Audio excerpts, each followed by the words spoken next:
So that's kind of a habit that I have, is I focus on what is, and I've been following you for a couple years now, and I understand all of your teachings technically, and the application of it in my life is, I find that it's a little bit more difficult than it seems like listening. You want to know why? You're doing it now. So this is what you just said to us. I get it theoretically. It is logical to me. But my practice of it could feel better. But it's hard, engine on the wrong end of the chain. And this gathering with this analogy is really to put you in a position of choosing your words more carefully. But really, we can't ask anyone to give us words that they haven't been thinking about, because before the words can turn to productive, helpful words, the thoughts before them had to turn to helpful, productive thoughts, and the thoughts before those, and the thoughts before those, and the thoughts before those, and the thoughts before those. And so you just got to start somewhere. Just got to start somewhere. That's what I wanted. If you could, because a lot of times I know that you give those rampages of appreciation. That won't help. That would not be any different than what you witnessed in Asheville with that very resistant man. Yeah, and what I noticed that in you gave fact, him at the end. If you're resistant to something and we give you a rampage, toe in a light socket feeling. Yeah, good description. So I wanted to know if you could give some baby steps. We like your words, baby steps, and our words for baby steps are go more general. Our words for baby steps are get off the specific subject and go to the general subject. And you know where we like to start? Do you believe that law of attraction is real? Yeah. Do you believe that you are a vibrational being? Yeah. Do you believe that you emanate a vibration that law of attraction responds to? Yeah. Do you believe that you get what you think about? Yeah. Do you believe that you as a whole being have two perspectives that are in operation all the time? Yeah. Your inner being perspective and your perspective? Do you believe that your inner being knows what you want and is calling you toward it? We didn't say, can you hear? We ask, do you believe your inner being knows and is calling you? Do you believe you're being called toward what you are wanting? Yeah, I got that. I got a little hard time with that. All right. Do you believe in law of attraction? Yeah. Do you believe that you are a vibrational being? Mm-hmm. Do you believe that you were a vibrational being before you came into this body? You don't remember it, but is it logical? Do you believe that you are more than this physical body? Yeah. Do you believe that there was a source of you before you were this? Did you come from someplace, or did you just out of thin air?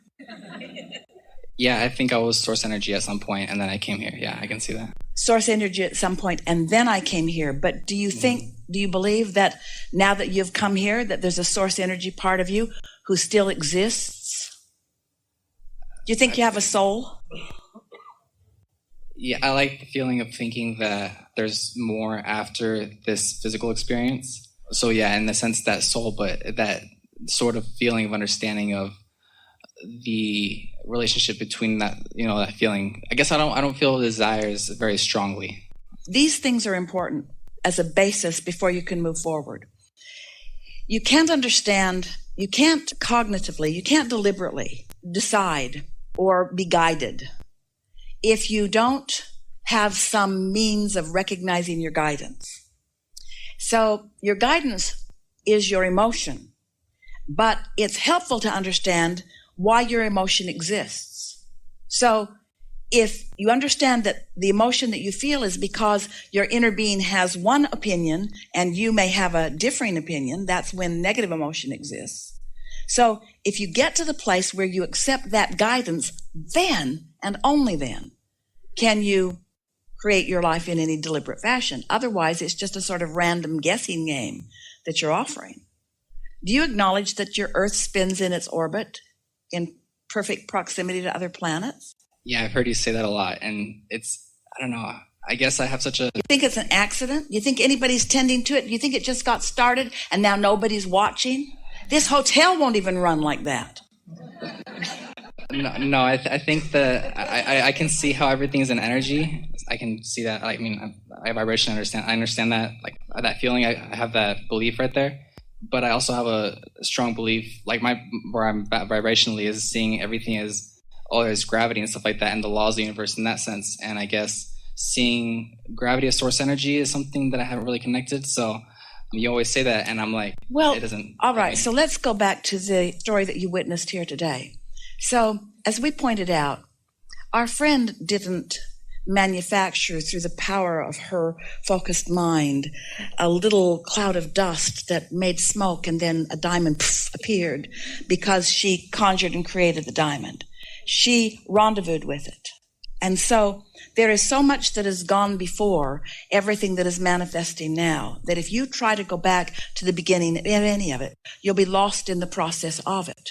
So our conversation about the earth spinning in its orbit is just the fastest, gentlest, usually easiest way then we can get you to acknowledge that there must be something way bigger going on than humans, that you haven't managed to scrape enough dirt and launch it into orbit yet.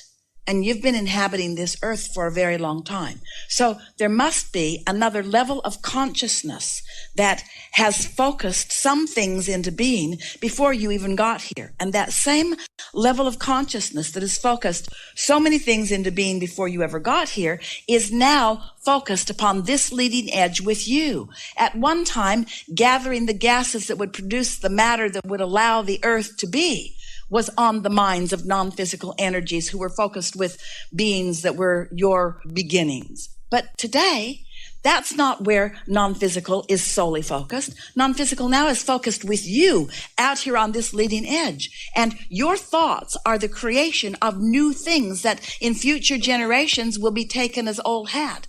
These things that you are just now considering, that you are just now pondering, that you're just now launching in very general fashion into your vortex, that some of you will get into vibrational alignment with and will realize into manifestation, you see. You just got to wonder, as humans, how these thoughts do turn to things. How did this stuff get here?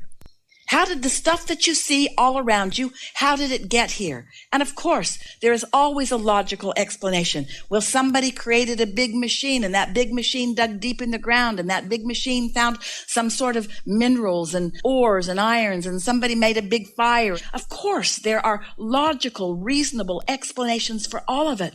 But without the contrast and the desire and the clarity of the non-physical and the inspiration and the receiving, none of that would be. We've got to take you out of the practical application where it's only action that is ringing your bells into the vibrational understanding before you will ever be the masterful creator that you were born to be. Otherwise, you'll just be moving stuff around like many of the people are just moving stuff around and not owning or understanding your true value or your true legacy or your true future manifestation that we see so vividly now in its vibrational version, you see. And so, yeah, we get pretty animated because we see this vibrational version of your now reality is more real to us than anything that you are manifesting, because this is where all the energy and all of the action is. And we so want you in on the popping, the big banging, the things coming into being, you see. And so if we were standing in your physical shoes, as much as you've heard and as much as you know, we would spend not one more minute arguing for one more limitation of not understanding something. You don't have to understand how electricity works to get a room to light up. Just find the switch somewhere and flip it.